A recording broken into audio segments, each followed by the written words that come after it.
চট্টগ্রাম বন্দর থেকে ভারতের কৌশলগতভাবে অত্যন্ত স্পর্শকাতর এলাকা আন্দামান নিকোবর দ্বীপপুঞ্জের দূরত্ব মাত্র ১,১০০ কিলোমিটার। ঠিক এই ভৌগোলিক কারণেই বঙ্গোপসাগরের বুকে এখন বিশ্বের শীর্ষ ৪ পরাশক্তির নজর এসে মিলেছে একটি নির্দিষ্ট বিন্দুতে, যার নাম মাতারবাড়ি। বাণিজ্যের আড়ালে যুক্তরাষ্ট্রের প্রতিরক্ষা কৌশল, চীনের বিশাল অর্থনৈতিক করিডরের প্রস্তাব, জাপানের দীর্ঘমেয়াদী অবকাঠামো বিনিয়োগ আর ভারতের গভীর ভূ রাজনৈতিক উদ্বেগ সব মিলিয়ে মাতারবাড়ি ঘিরে তৈরি হয়েছে এক নতুন সমীকরণ। নগদ নিয়ে এলো হার না মানা হার অফার। সর্বনিম্ন ১০,০০০ টাকা রেমিটেন্স নগদে পাঠালে থাকছে স্বর্ণের হার জেতার সুযোগ। চলতি বছরের ৯ ফেব্রুয়ারি জাতীয় নির্বাচনের ঠিক ৩ দিন আগে ওয়াশিংটনে তৎকালীন অন্তর্বর্তী সরকার যুক্তরাষ্ট্রের সঙ্গে এগ্রিমেন্ট অন রেসিপ্রোকাল ট্রেড বা ART চুক্তিতে সই করে। চুক্তিতে যুক্তরাষ্ট্র বাংলাদেশি পণ্যে ১৯% শুল্ক হার বহাল রাখলেও নির্দিষ্ট কিছু পণ্যে শূন্য শুল্কের সুযোগ রাখা হয়। বিনিময়ে যুক্তরাষ্ট্রের শিল্প ও কৃষি পণ্যের জন্য বাংলাদেশের বাজার ব্যাপকভাবে উন্মুক্ত করার প্রতিশ্রুতি দেয়া হয়েছে। তবে সমালোচকদের মতে তাড়াহুড়ো করে সই হওয়া এই চুক্তি শুধু বাণিজ্যের মধ্যেই সীমাবদ্ধ নেই। এতে প্রতিরক্ষা সরঞ্জাম সংগ্রহ, জ্বালানি আমদানি, ডিজিটাল বাণিজ্য এবং মার্কিন জাতীয় নিরাপত্তা নীতির সঙ্গে সমন্বয়ের মতো বাধ্যতামূলক শর্তও জুড়ে দেয়া হয়েছে। এরপর গত মার্চ মাসে যুক্তরাষ্ট্রের দক্ষিণ ও মধ্য এশিয়া বিষয়ক সহকারী পররাষ্ট্রমন্ত্রী এস পল কাপুর ঢাকা সফরে আসেন।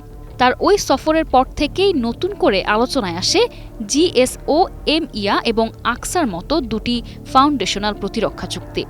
বিভিন্ন প্রতিবেদন থেকে জানা যায়, এই কাঠামোর আওতায় মার্কিন যুদ্ধ জাহাজ ও বিমান রক্ষণাবেক্ষণ, জ্বালানি সরবরাহ এবং পুনরায় সরঞ্জাম সরবরাহের জন্য চট্টগ্রাম ও মাতারবাড়ি বন্দর ব্যবহারের সুযোগ পেতে পারে যুক্তরাষ্ট্র।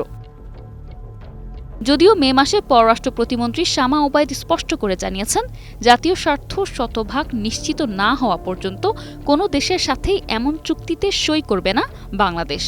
তবে বিশেষজ্ঞরা সতর্ক করে বলছেন, এই দুটি চুক্তি মূলত ৪ ধাপের বৃহত্তর মার্কিন প্রতিরক্ষা সহযোগিতার প্রথম ২ ধাপ মাত্র। অন্যদিকে মাতারবাড়ি বন্দরের মূল রূপকার কিন্তু যুক্তরাষ্ট্র নয়, বরং জাপান। জাইকার অর্থায়নে নির্মিত এই মেগা প্রকল্পের বাণিজ্যিক কার্যক্রম পুরোপুরি শুরু হবে ২০৩০ সাল নাগাদ। ভূরাজনৈতিক বিশ্লেষকরা বলছেন, জাপানের মূল কৌশল হল ভারতের উত্তর পূর্বাঞ্চল ও বাংলাদেশকে সংযুক্ত করে বঙ্গোপসাগরে চীনের ক্রমবর্ধমান প্রভাবের একটি ভারসাম্য তৈরি করা। কিন্তু ঠিক তখনই, অর্থাৎ গত জুনে, চীনের প্রেসিডেন্ট শি জিনপিং এবং বাংলাদেশের প্রধানমন্ত্রী তারেক রহমানের মধ্যে বাংলাদেশ মিয়ানমার চীন অর্থনৈতিক করিডর নিয়ে ফলপ্রসূ আলোচনা পরিস্থিতি অনেকটাই বদলে দিয়েছে। ধারণা করা হচ্ছে, এই করিডর সফল হলে চীনের ইউনান প্রদেশ থেকে রাখাইন, চট্টগ্রাম ও কক্সবাজার হয়ে সরাসরি বঙ্গোপসাগরে চীনের প্রবেশাধিকার নিশ্চিত হবে, যা তাদের মালাক্কা প্রণালীর ওপর নির্ভরতা অনেকটাই কমিয়ে দেবে। ভূরাজনীতির এই জটিল খেলায় সবচেয়ে বেশি নড়ে চড়ে বসেছে প্রতিবেশী ভারত।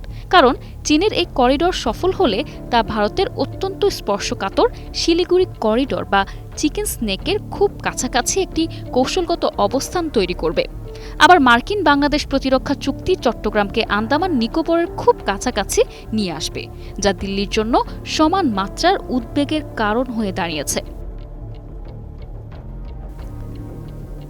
বাংলাদেশ এখন একই সাথে যুক্তরাষ্ট্র, চীন, জাপান ও ভারতের ত্রিমুখী ও চতুর্মুখী স্বার্থের টানাপোড়েনের কেন্দ্রবিন্দুতে অবস্থান করছে। বিশেষজ্ঞরা মনে করিয়ে দিচ্ছেন, এমন যে কোনো প্রতিরক্ষা চুক্তি সংবিধানের ১৪৫ ক অনুচ্ছেদ অনুযায়ী সংসদে, এমনকি প্রয়োজনে গোপন অধিবেশন হলেও উপস্থাপন করা বাধ্যতামূলক। মূল প্রশ্ন এখন একটাই, বাংলাদেশ কি তার ঐতিহ্যগত নিরপেক্ষ নীতি বজায় রেখে প্রকৃত অর্থনৈতিক ও সামরিক লাভ আদায় করতে পারবে, নাকি বৃহৎ শক্তির দাবার ঘুঁটিতে পরিণত হবে? দিনে দিনে বঙ্গোপসাগরের ভূ রাজনীতির অন্যতম প্রধান ভরকেন্দ্র হয়ে ওঠা মাতারবাড়িকে কিভাবে চূড়ান্ত ব্যবহার করে বাংলাদেশ, সেটাই এখন দেখার বিষয়। News desk, ২১ television.